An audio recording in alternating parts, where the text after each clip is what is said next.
আসসালামু আলাইকুম ওরহমতুল্লাহি ওবরাকাতু। আজ 28শে জুন।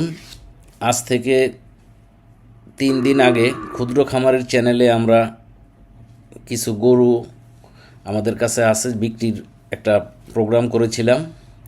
সেই প্রোগ্রাম দেখে অনেকেই আমাদের কাছ থেকে কিছু গরু নেওয়ার চিন্তা করছে। সেখান থেকে আজকে কিছু গরু ডেলিভারি হবে। তো ডেলিভারির পূর্বে শেষবারের মতো চাঁদপুর এগ্রোর খাবার খাচ্ছে তারা।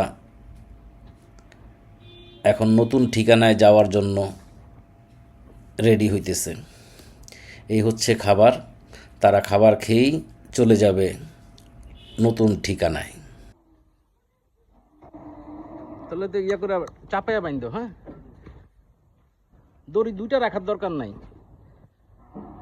আলহামদুলিল্লাহ, একে একে সবগুলি গরু গাড়িতে উঠানো হয়েছে। কিছুক্ষণের মধ্যেই তারা চলে যাবে নতুন ঠিকানায়, যার যার গন্তব্যে। আমরা এক গাড়িতেই পাঠিয়ে দিতেছি। তো আপনারা সবাই আমাদের জন্য দোয়া করবেন এবং আপনারাও ভালো থাকবেন। আল্লাহ হাফেজ।